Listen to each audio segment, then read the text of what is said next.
Did you know that black people were not high users of crack cocaine?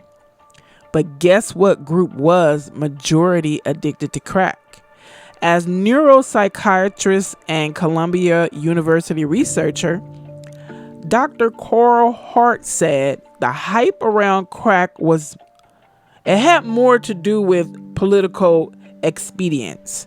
Politicians cynically vilifying poor black people for electoral gain than the drug's actual potential for harm. Dr. Hart, the author of a recent book called High Price, says targeting crack cocaine in black communities was easier than addressing more grave concerns like poverty, unemployment, and dwindling federal aid for struggling families. White Americans were the majority addicted to crack. As usual, the black community was the scapegoat.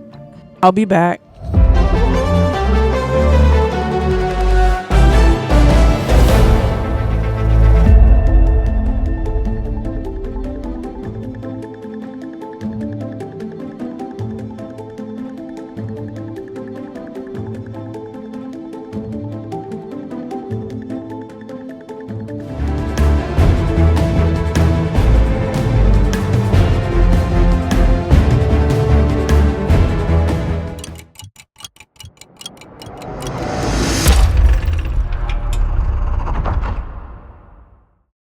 Hello, welcome back, those who have returned, and thank you so much for returning.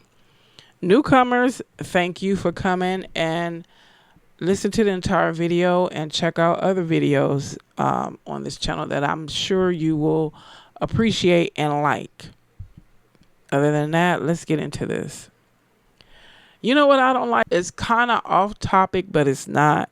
You know what I don't like is we are in 2024 and you still have people trying to make it appear that we still need to educate those who are unaware of the damage that racism and biasness and prejudiceness causes. I say, no, I'm not.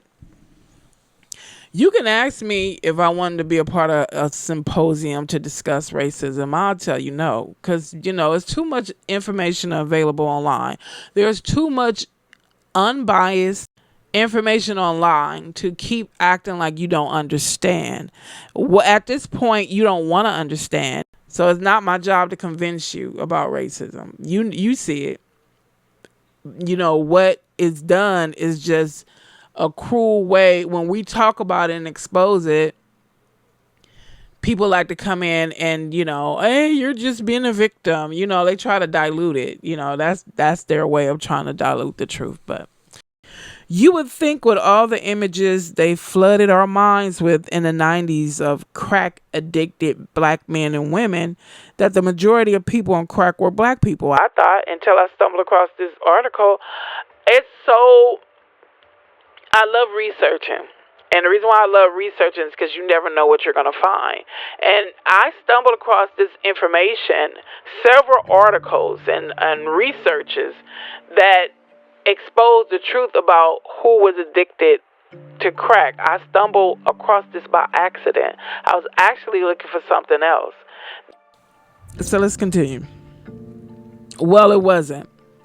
Black people were not the majority addicted to crack cocaine. It was propaganda filtered by deceitful politicians instead of addressing the issue. As I said earlier, the issues in the black community, poverty, lack of resources, and what have you. They had Americans, mainly white people, focus on the absurd amounts of the sinister drug that lined every street corner in the hood, shipped and provided by the government.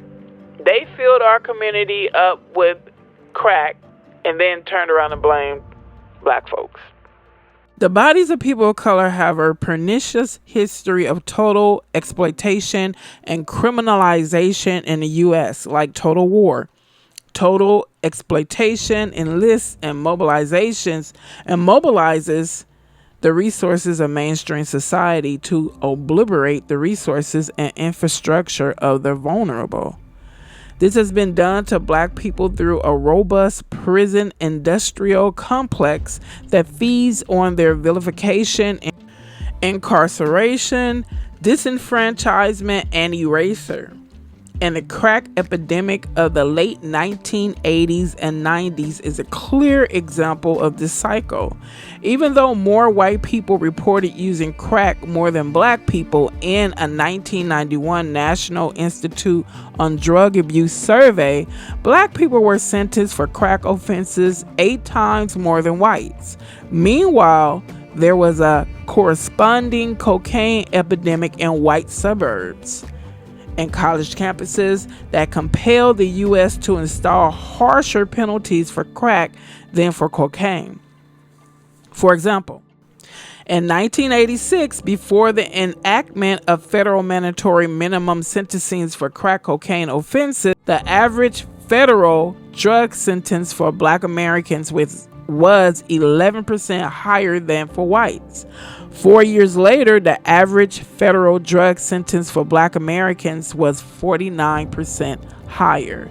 Even though the 90s and beyond, the media and supposed liberal allies like Hillary Clinton designated black children and teens as drug dealing super predators, to mostly white audiences, the criminalization of people of color during the crack epidemic made mainstream white Americans comfortable knowing that this was a contained black on black problem. So they thought.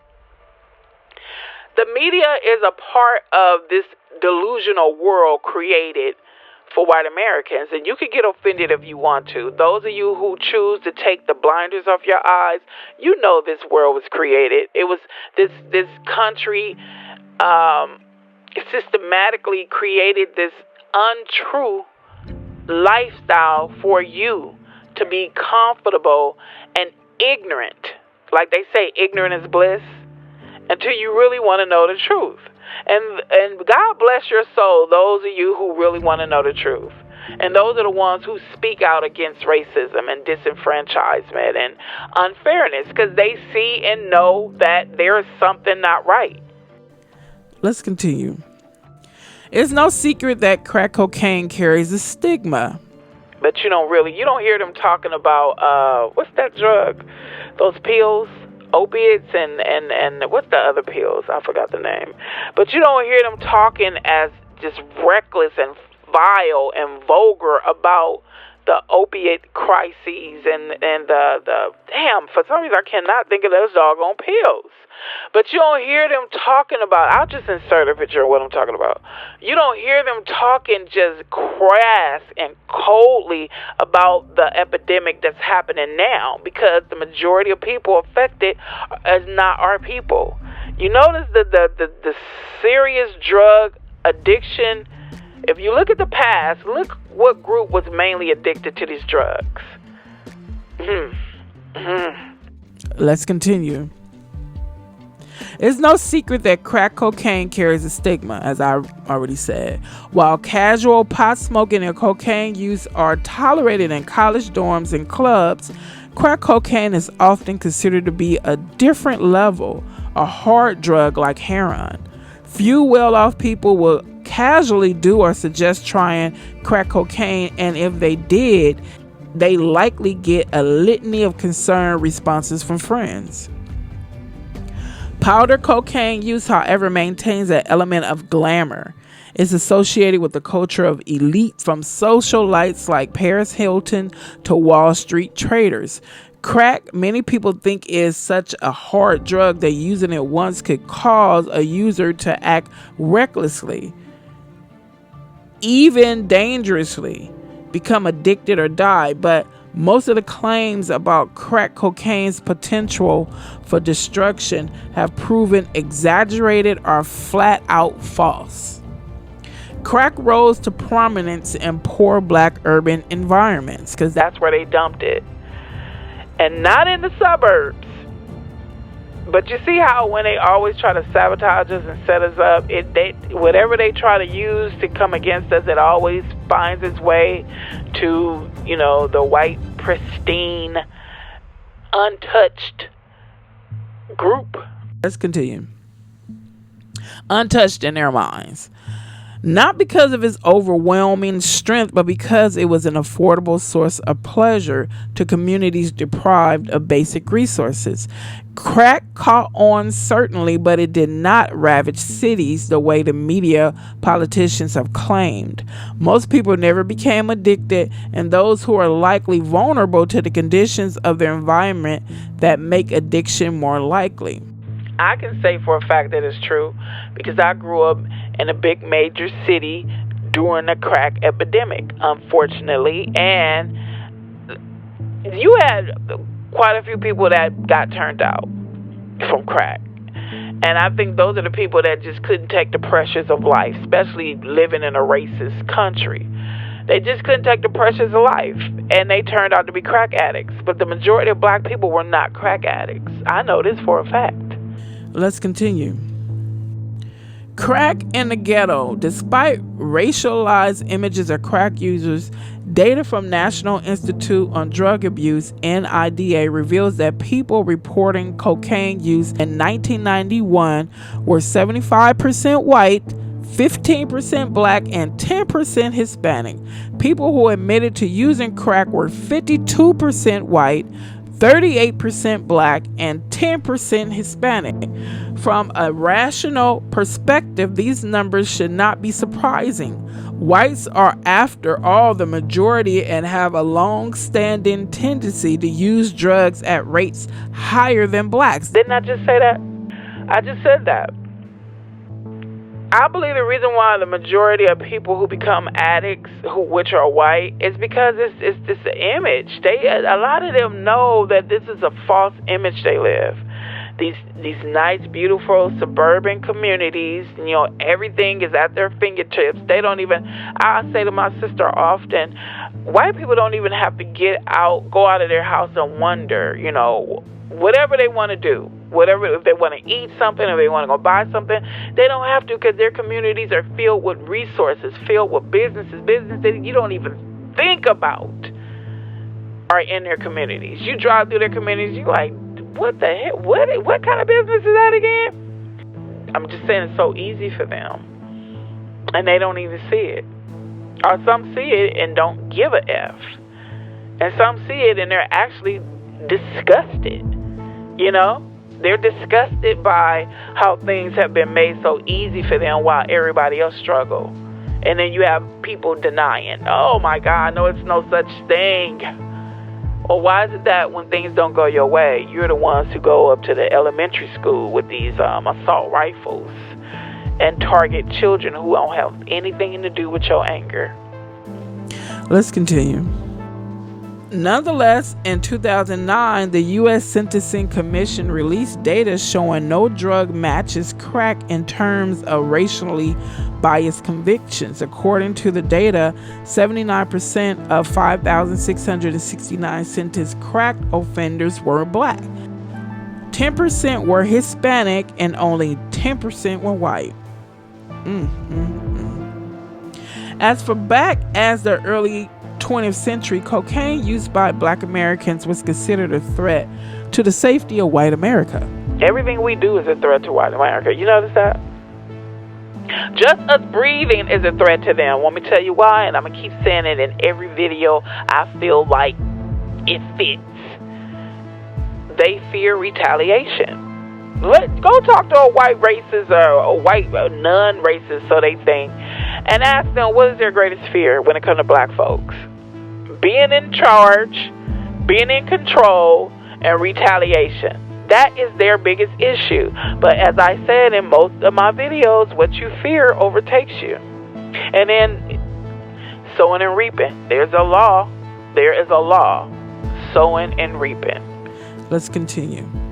A 1914 article in the New York Times warned, murder and insanity increasing among lower class blacks because they have taken to sniffing since deprived from whiskey prohibition. The article was by Dr. Edward H. Williams.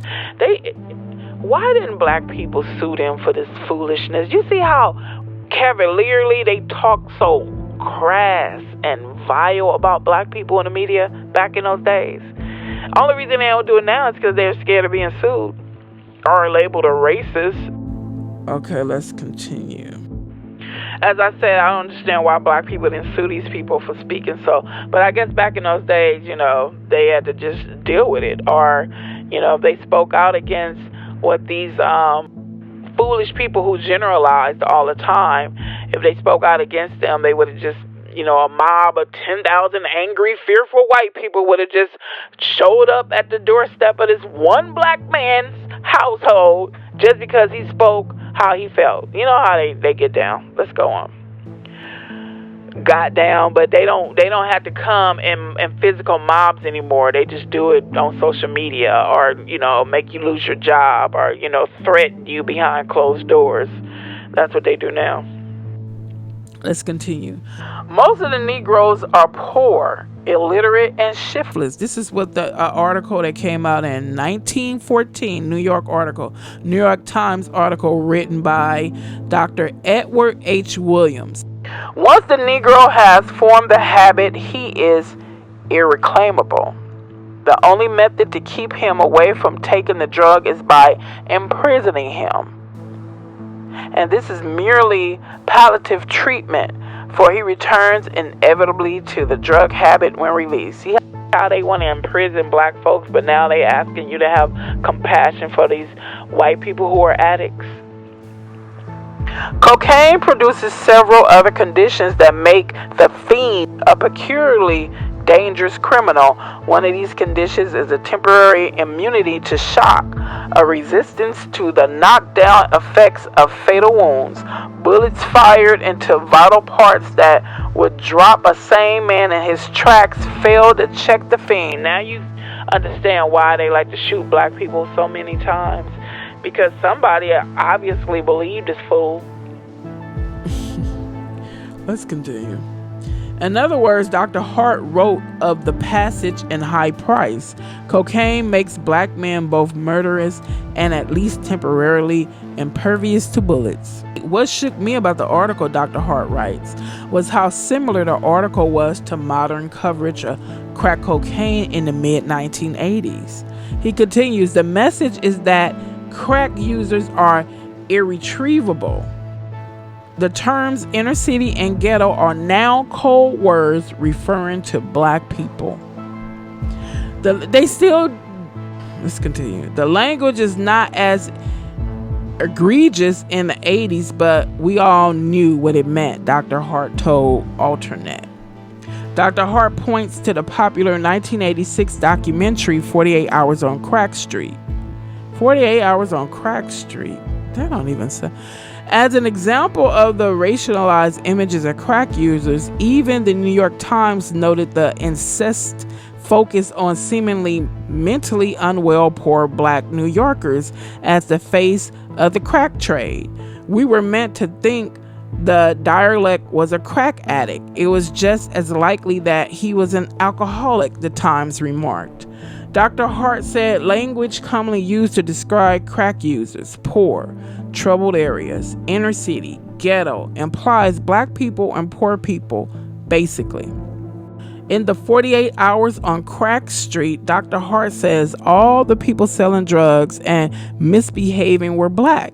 And so when you associate these images with black people, the only conclusion a viewer can draw is that these are the people using these drugs. The main thing we did with those images is make people believe the real problem was crack cocaine. Crack was making these people behave so poorly and in ways we found egregious, Dr. Hart told Alternate. So if the real problem is crack cocaine, all you have to do is get rid of crack. You convince the people that all of your efforts have to be placed in ridding the society of crack. Now you don't have to deal with issues like unemployment, lack of skills, job training. All you have to do is say we're going to rid ourselves of this drug in our society. Nobody asked about whether people were employed or responsible before crack cocaine, committing crimes before cocaine. Dr. Hart points out that problems associated with crack children raised by family members other than parents, violence and unemployment existed before the height of the so-called epidemic and continue to plague the same communities today. The unemployment rate for black folks before crack cocaine hit was nearly 20%. It was the highest before crack cocaine was introduced and remains high today after crack cocaine is no longer considered the big problem. Plus, how ravaging can a substance be that during its peak years it never exceeded an annual use rate of 5% among high school seniors? Dr. Hart points out that the daily rate, the one most likely to lead to addiction, never exceeded 0.2%. But because so few Americans had tried drugs, sensationalizing it was even easier than, say, marijuana. The only difference between the crack and powder forms of cocaine is the removal of hydrochloride, which allows for a higher melting point and the ability to be smoked. Crack cocaine is typically produced by mixing powder cocaine with baking powder, baking soda, and water over heat. Okay, we're not about to go into who don't know, So basically, they go on to talk about how you create the crack rock. What makes crack cocaine more potent is not its form, but the method by which it is ingested. As with other substances, smoking creates a quicker, more intense high than snorting. Nonetheless, the law treats crack as if it were far more potentially damaging or threatening to society than powder cocaine. Before the Fair Sentencing Act of 2010, federal criminal penalties for crack treated 1 gram of the drug as equal to 100 grams of cocaine. And they still treat cocaine like it's glamorous even when a person gets caught with cocaine. And one reason is because cocaine is so expensive. So they feel like if you got the money to buy cocaine and use it, whether you're abusing it or it's recreational, then you have something going for yourself. Because after all, cocaine is not for everybody. They can't afford it. So money is equivalent to intelligence in this society. If you have money, you're automatically deemed as to have intelligence. But that's not true. Because you got a lot of people with money and who are dumb as a box of rocks and don't have the sense that a frog has. Let's continue. Common sense that a frog has. Let's go on. Now, the disparity has been reduced to a still large 18:1 weight ratio. Recent research has found that claims suggesting crack-exposed infants would grow up with severe mental or physical deficiencies were exaggerated and misinformed. Amid a surge in crack cocaine's popularity and the doom and gloom media frenzy surrounding it, in 1989 study, Philadelphia found that the mothers of nearly 1 in 6 babies born in Philly hospitals tested positive for cocaine. Crack paranoia led to wildly exaggerated claims about crack babies and villainized black mothers as crack whores. And they still villainizing black women, black mothers, including a social worker's televised prediction that crack exposed infants will not reach an IQ past 50. We went looking for the effects of cocaine, Hart told the Philadelphia Inquirer, but the two groups performed the same on development and intelligence tests. They were both, however, underperforming compared to the norm. We began to ask, was there something else going on? Poverty is more a powerful influence on the outcome of inner city children than the gestational exposure to cocaine, Hart told the Inquirer.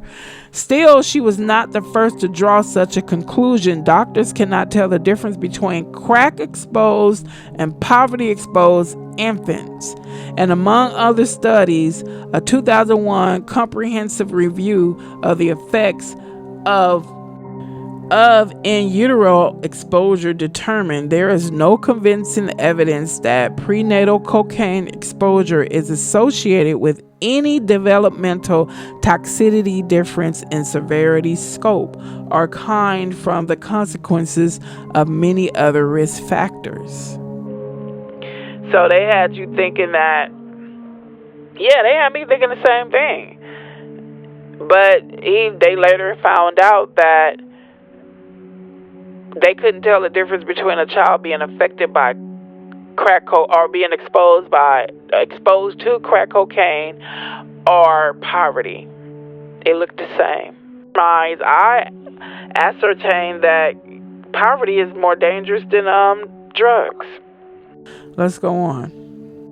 Even at the peak of crack's popularity, only between 10 and 20% of users became addicted, a rate similar to cocaine and other drugs. Users who do become addicted to crack were more affected by a combination of other factors like a lack of positive reinforcement, financial stability, and a strong support network. What's more, crack cocaine is not as unpredictable as some may think, Dr. Hart said.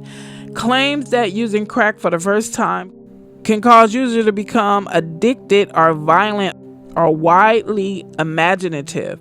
We have given thousands of doses of crack cocaine in our lab, and we get predictable effects. Increased drug dose, increased effects, and nobody has died or become violent. Dr. Hart explains in his book, any violence related to crack cocaine is more closely linked to the drug trade. In 1988, in New York City, for example, only 2% of crack-related murders were committed by addicts looking to score. Yeah, they jacked us up.